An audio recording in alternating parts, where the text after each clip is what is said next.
guys, it's Becky. I am back with another process video. Today I am going to be using the Simple Stories Bloom and Grow collection for my layout. And I am showing you these papers that I think I might want to be using for this. I think I might want to be using them. That was not proper English. That's okay. I am going to use this navy blue polka dot for my background, and I'm sitting here looking at this, and I've been looking at this probably for a good 10 minutes, and I actually think everything I put on this layout I'm going to pull up and put it on a white background or some kind of a lighter color background, because I'm not in love with it. And when I did my wrap up, I said the same thing. I wasn't in love with it. I did use a sketch, I believe, for this layout. I don't know if I showed it or not, because I was looking at the layout and how I don't like this navy blue on here. It's just too dark. So I cut everything up into strips, and I am laying them down. Right here I'm going to switch out that polka dot paper with this little scallop and stripe design. It's going to sit underneath the fiddle, and it's also going to, go down beyond the fiddle. That one strip was from a cut apart piece. They have like 3x12, 4x12, I don't know, just a bunch of different sizes by 12 with some kind of, this particular one had like an embellishment in the center of it, and I just covered up that embellishment portion with that striped paper. Here I am pulling out some gnomes, and they are all fussy cut out of paper. I had seen a card from the 3x4 cut apart sheet in this collection, and it said hanging with my Gnomies, and I just thought that was so adorable, but not appropriate really for this layout. So I just called this, it'd be okay if it said hanging with my Gnomie, but it didn't say that. So I just called this layout, or titled this layout, Gnomies. These are photos of my dad and my brother David, and even though the layout's not super fantastic, and I am aware, I'm going to try to remedy that. I think I'm going to put it on some white cardstock. And the photos are really important to me because, as you guys know, because I've talked about it before, my dad's not here anymore. My brother lives in Kansas, which is, if I were to drive there, is 18 hours away. So both of these are two men that, are very important to me. So I love the photos.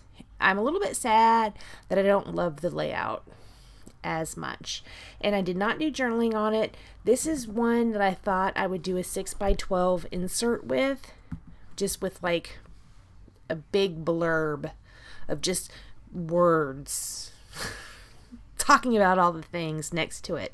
So I didn't actually journal on the page.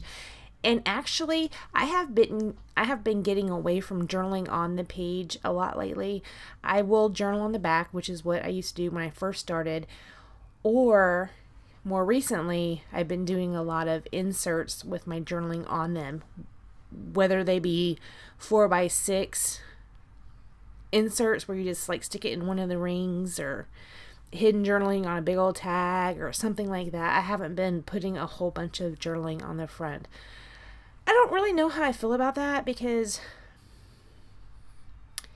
if someone's flipping through my album, which nobody ever is, but if someone is and they want to know this story, they have to actually work for the story to find it.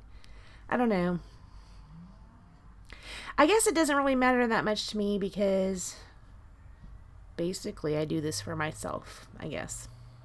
I've said this before, my son will probably take my digital files and leave all the actual paper scrapbooks behind if something were to happen to me. Okay, so here the base is starting to come together. I put that strip down center-ish.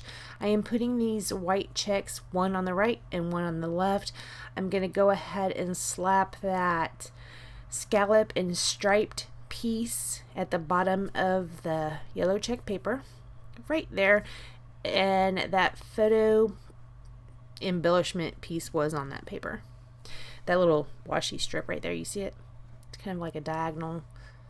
Yeah, that photo block's going to cover that up.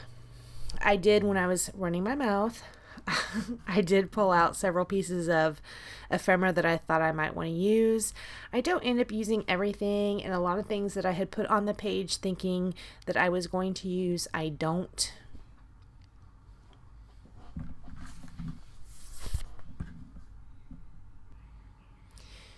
So now that I'm committing to this background, it is just about time for the embellishing. That's the fun part, right? I don't know. To me, it's the fun part. So I am going to start with a tag because that's how I do. And I am layering some flowers and some gnomes on top of it. I am also going to put a little fussy cut leaf. Up there at the left hand side of the photo, I'm going to put a few more flowers and another little gnome. I will pull out a bumblebee sticker to stick there as well. Right there in the center of the photo, I put these two gnomes kind of layered together like they're buddies, like my dad and my brother. And then I pulled out the chipboard stickers, and I'm giving those a scatter around the page. Down there at the bottom, I put a flower. Up at the top, I'm going to put a flower chipboard, and over to the left of the title, I am going. So tell me what your opinion is about switching out that navy blue for white or maybe a cream or some lighter color.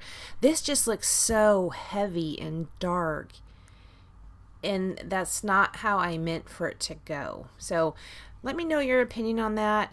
I really want to have these photos on something that looks nice, so help me fix it.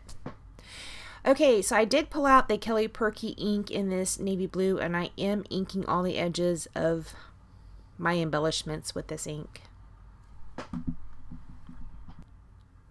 Right here I am showing you the spray I had gotten at Michael's. I think it's a Recollections brand, and it was on sale for 60% off one day, and I picked up a pack of 3, and I'm going to give that a little bit of a splatter around the page. It's kind of a yellow color, but on the navy blue it reads gold to me, to my eyes, which doesn't say much. They're not really normal eyes, but to me it reads gold. Here I am taking out some sequins, and I'm going to give those a little scatter around the page as well. I am just going to use liquid glue to put those down.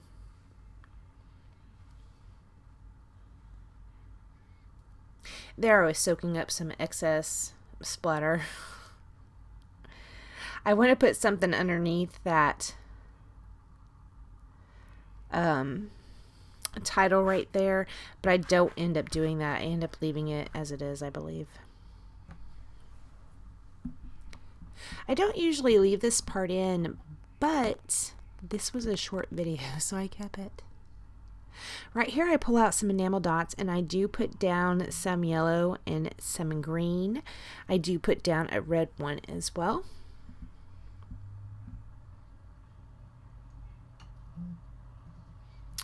And after I do that, I don't think I do anything else to this layout. As you can see, that Recollection spray does not dry fast because I'm still dabbing it up.